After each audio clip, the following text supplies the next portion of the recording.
Hello everyone and welcome back to Animation Pilgrimage, the show where Tennille and I take a look at every single theatrically released animated film in chronological order. Today we are here in 1981 and we are in Australia because we are watching the movie Grendel. Grendel. Grendel. Grendel. And this is from Victorian Films. Yes. So, not the usual company we look at when we come to Australia, and I say thank goodness. Yeah. Not a big fan of Jorm Gross's films, and that's a personal preference. This is also just a gigantic step forward from what we've seen in Australia up till now. Like, huge step forward.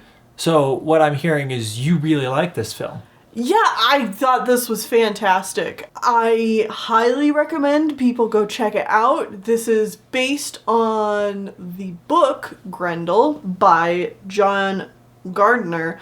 I've never read this book, but the book Grendel is also based on the epic poem Beowulf, which I also know nothing about. So I came into this with a really fresh perspective of not knowing the story beats of what this was adapting at all. And I thought this was really thoughtful, like, just really well animated. It has interesting things to say. Like, I just think this film is a real perfect package. It is an animated film that is heavily stylized and looks cartoony, but it is a film for adults. It's an adaptation of this book that's at least probably made for, like, a high school reading class. Or at least a middle school reading class. Mm-hmm. So, this movie adapts that. And so, like, that age group and up is what it is going for. Which makes it a hard movie to market in this time period, but it was really good, and I highly suggest people check this one out. Yes, absolutely. Everything you just said. Mm-hmm. I really enjoyed it. I love the stylization. Mm-hmm. It is good. It also has very dry humor, and I love that. It's that British dry humor, and God, it cracks me up. I love this kind of humor.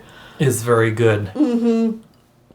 All right, plot synopsis time. Yes. Grendel is a monster that lives in the woods, and he watches the goings-ons of the nearby humans. And he's just kind of like our narrator for most of the film.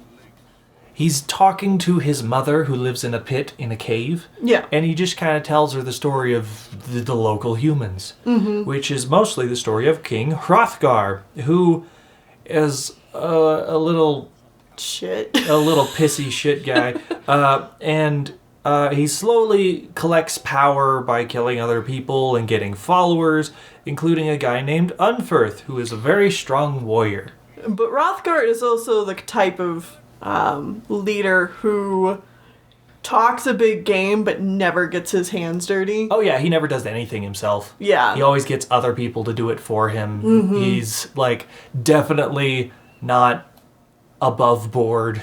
Like, underhanded dealings are not something that he would blink an eye at. Yeah. As the time goes on, eventually a man known as the Shaper arrives, and he is a musician, but he also teaches them about religion. And the king's like, yeah, sure, that sounds great, we'll do religion now. Which plays pretty well into the fact that Grendel is accidentally walking through and interacting with the humans, and they're always really scared of him, and then he kills a couple of them and he runs away. And so the Shaper's like, all right, we're doing religion. We're gonna, sacrifice goats to the dragon god and other religious figures to ward off the evil Grendel. And the evil Boogie that they call him. Yeah. Grendel is also just kind of perplexed by these humans because he's like, these dumb low-life things, but also they kind of make good music, so that's cool. And he's like not really sure what his purpose is in all of this. And then one night he has a dream where he visits or is visited by a dragon who is an all-knowing creature, and he's essentially tells him, but doesn't tell him, that his entire purpose in life as Grendel is to be the antithesis of humanity. Right. He is a monster that goes bump in the night so that humans will be better and learn religion and science and just... because he is an evil out there, it makes humanity better. Right, and they specifically liken Grendel to being a son of Cain, which, if you know any, like, the biblical story of Cain and Abel, Cain tries to kill his brother Abel out of, like, jealousy. Does kill his brother Abel out of jealousy. So being considered a son of Cain means you are, like, bad. Evil, bad. Yeah. That was interesting because the Shaper brings up the story of Cain and Abel as, like, a Judeo-Christian story, and then immediately drops it and is now talking about other gods and deities, like the dragon god. Right, and stuff like that. And it makes me wonder if that is, like, this is just me thinking aloud, is like, is this something that was brought up in the Grendel book? Is this just, like, someone forcing their religion upon the original story? Or is this... I don't know. It's just, like, one of those things that I thought was interesting. It's like, oh, we're going a Christian route, and then, no, now we're worshipping Dragon God and, like, 17 other gods. Right. I mean... just because a story is biblical or has some kind of religious connection does not necessarily mean that everybody is going to use that story in its context. Yes. Like, you know, here in America, we have plenty of ways we use Buddha as, like, some kind of storytelling device, or we tell a story of that, but we don't necessarily subscribe to Buddhism, you know? Yeah. I think it's one of those cases. Okay. Who knows? Yeah. I've not read the original book. I briefly read parts of Beowulf, the epic, while in high school, which was too many years ago. Yeah. So, like, I vaguely know the story of Beowulf. I don't know the story of Grendel, but whatever. Who cares? So... Grendel is like, oh, so I'm supposed to be a bad guy. And so he rolls with it.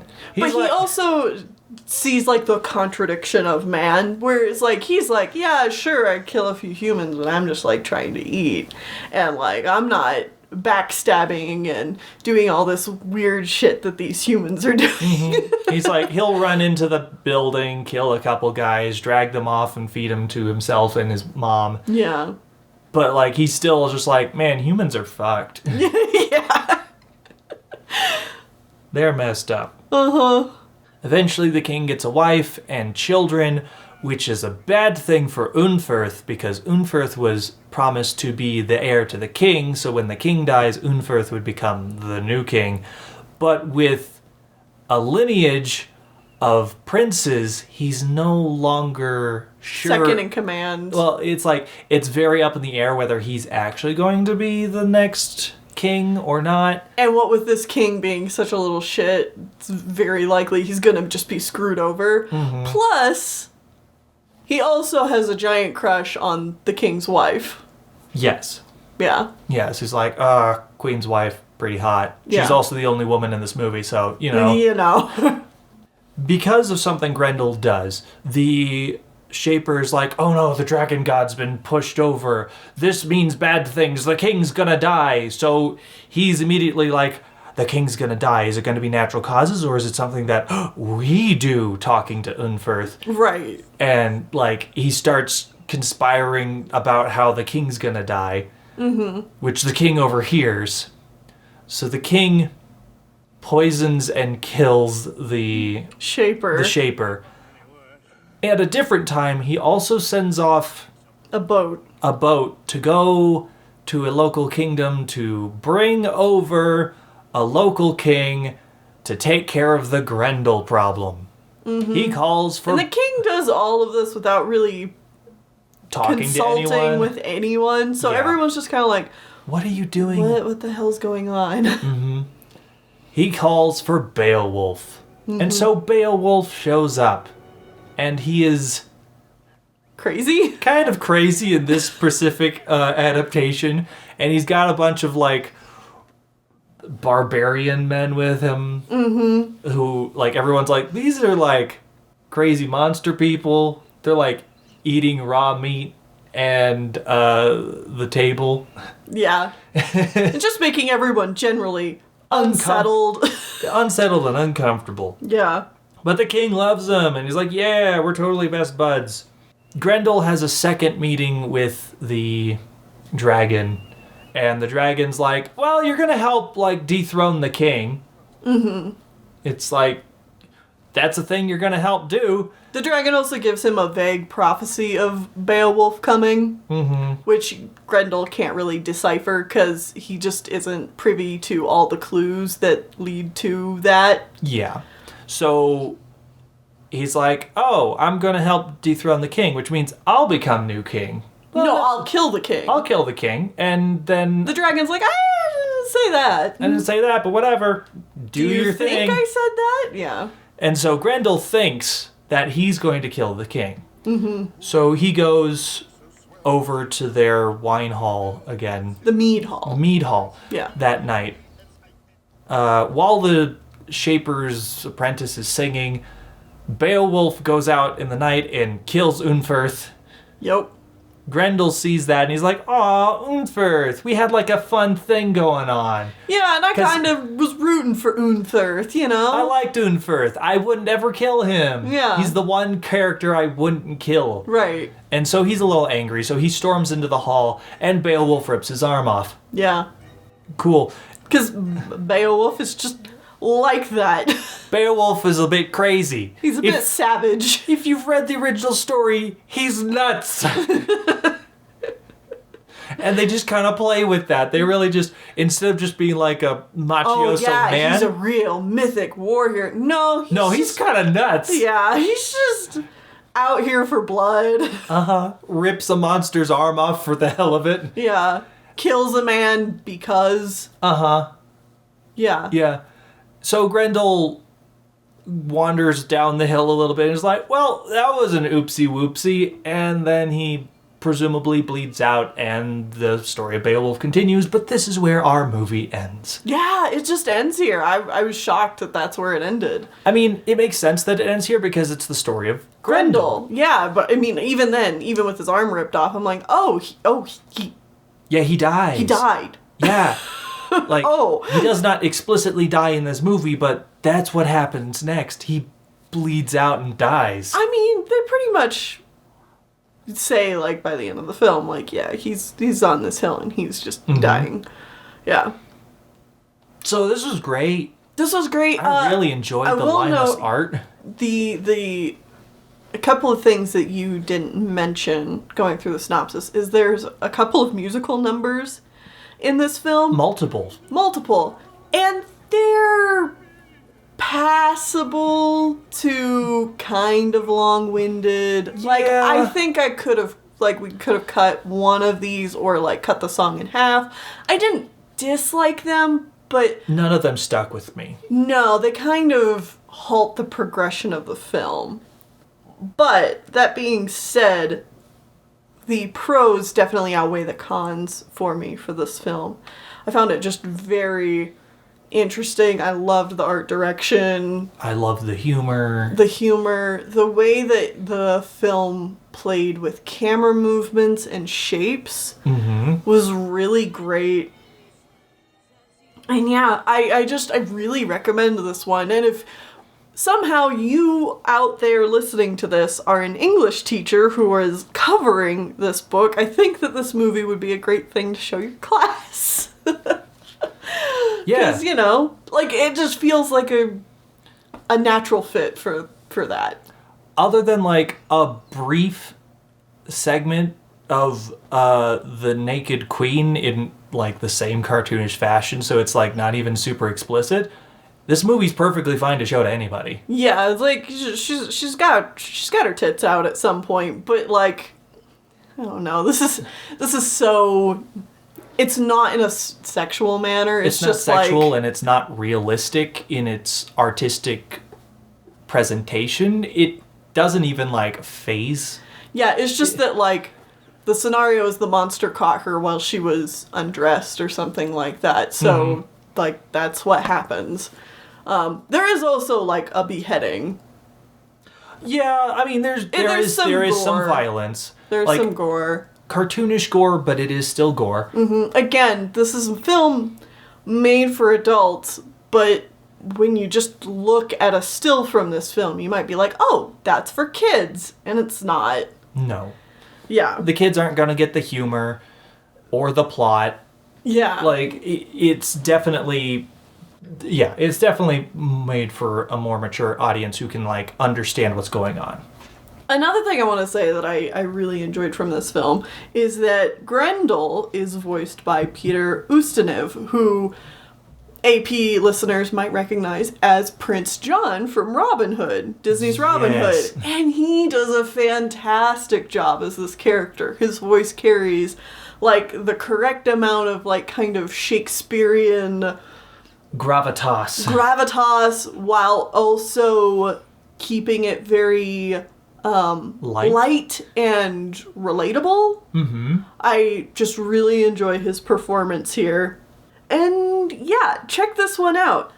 I do actually have a bit to share about the production of this one. Oh, exciting. Yeah, so this was directed and produced by Alexander Stitt, who I guess is fairly well known in Australia as like in a pioneer of Australian animation and kind of like really pushing Australia forward in terms of animation, which makes sense to me based on this alone.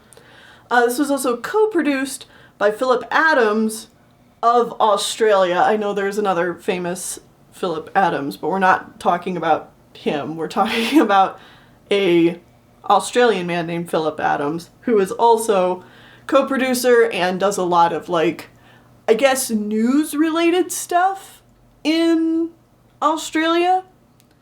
And overall, this film was critically really well received, but unfortunately failed to capture an audience and didn't do all that well in the box office. Ah, that's a shame. And then when it came over to America about a year later, it also just like America did not know how to market this, did not know how to distribute this, which is not surprising at all because America fails in this department all the time. Yeah, like, I can't say that I'm surprised that it failed to find an audience, but, like, it's good. And I enjoyed actually managed to find...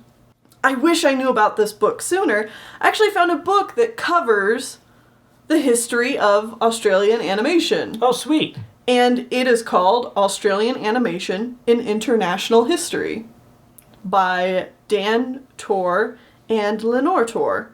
And again, I wish I found this book sooner, but it came out in 2018. Okay, so recent. It's a pretty recent book, and it covers the Marco Polo movie. Oh, we watched. Right. It covers, like, the early days before that. It covers the Hanna-Barbera stuff that they'll be doing here soon. Hanna-Barbera sends a lot of their animation production over to Australia. It covers, like, the Disney Australian stuff that comes later in like... the 90s and 2000s? Yeah. Does it talk about Yoram Gross? It does talk about Yoram Gross. I would assume. It also talks about this film, and just that it's managed to finally kind of get a little bit of a cult following now. But, you know, it just really failed to capture an audience when it was first released. And it has a quote from the director Alexander Stitt, and he says, "I came to realize an important truth, that if I came across something that I embraced passionately, other people might not necessarily embrace it to the same extent." Ah, it's true and sad. It's really sad, because in that time period, that's how movies were. Like, that's just the truth. But I think there's a silver lining to this quote that I want to touch on briefly here. And that's that with the advent of the internet and streaming services, this has started to become less true. It's easier to find the audience that you desire. Right. Or it's easier to find the weird niche thing that you enjoy. Yeah. Like, we're finally getting to a point where people realize that there's basically an audience for anything. Even if it doesn't exist in your country and it's not 10,000 people. Yeah, even if it's not a huge audience, there is almost always an audience for something. And, back in this time in 1981 and before this, that reaching that audience was impossible. So it was just assumed that the audience does not exist. And that's not so much true anymore. It can still be hard nowadays with there just being so much to actually find it. To actually find it. But we're in a better state now for creating diverse, original content that would not necessarily get a proper chance before. Yeah. Has a much better chance nowadays of reaching the intended audience it was going for. And so, I think that this movie has created a little bit of a cult classic, and it deserves that, and I want to spread that goodwill. This movie should get a second chance to be a classic that it deserves to be. Yes, absolutely. So go watch this movie. I found it for free on YouTube. It's there. Yeah. You can also, I think, buy it on DVD. And I know I'm going to be checking out this new book I found, Australian Animation in International History by Dan Tor and Lenore Tor. I'm going to be checking that out for future Australian productions we see and see if the book has anything to say on that. It's really great. Awesome. Yeah. Well, with all that said, I think it's time to move on to our next movie. So join us back here next week as we're going back to Hungary. Oh, boy. Pannonia Films is giving us another movie. I'm very excited to see this one. It is Son of the White Mare. Oh, hell yeah. Let's go. Your mother loves you, Grendel, standing there, oh,